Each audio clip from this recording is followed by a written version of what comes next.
আসসালামু আলাইকুম। তো আজকে বিকেলে আমি আমার বাচ্চাদের জন্য নুডলসের পকোড়া বানাবো। তো ওইটারই কিছু ক্লিপ নিয়েছি। আসলে ইচ্ছে করেই ভিডিওটা করেছি যাতে আমি এটা শেয়ার করতে পারি অনেকের সাথে।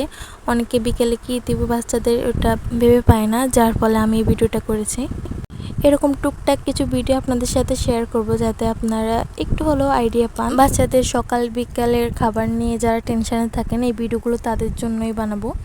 আর যাদের ভালো লাগবে না তারা প্লিজ ইগনোর করবেন। অনেক মায়েরাই আছে যারা এরকম টেনশনে থাকে যে বাচ্চাকে টাইম টু টাইম প্রতিবেলা কী খাবার দেওয়া যায় বা বিভিন্ন ইউনিক রেসিপি খোঁজেন। তো আমি আমার বাচ্চাদেরকে যা দিই আমি সেটাই আপনাদের সাথে ভিডিও আকারে শেয়ার করব।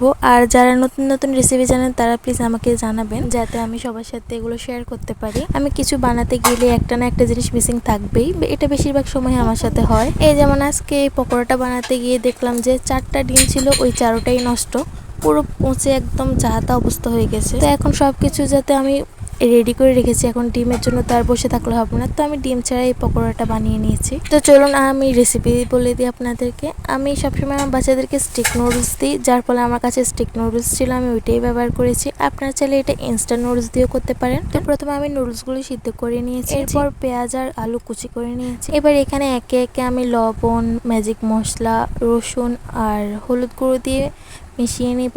এরপর আমি নুডলসগুলো দিয়ে আবার ভালো মতো মিশিয়ে নেব। এবার এখানে আমি 2 চামচ চালের গুঁড়ো দিয়েছি, আপনারা চাইলে কর্নফ্লাওয়ার দিতে পারেন। দিয়ে আমি সবগুলো ভালোভাবে মিশিয়ে নিয়েছি। এবার এগুলোকে ভেজে নেবেন। আমি চ্যাপটা করে ভেজেছি, আপনারা চাইলে গোল গোল বলের মতো ভাজতে পারেন। চুলার আঁচ মিডিয়ামে রেখে এগুলো ভাজবেন। চুলার আঁচ বাড়িয়ে যদি এগুলো ভাজতে যান তাহলে ভিতরে কাছে থেকে যাবে আর বাইরেটা পুড়ে যাবে। রেসিপিটা ভালো লাগলে বাড়িতে ট্রাই করতে পারেন। আমি চেষ্টা করব বাচ্চাদের বিভিন্ন খাবারের রেসিপি আপনাদের সাথে শেয়ার করার জন্য।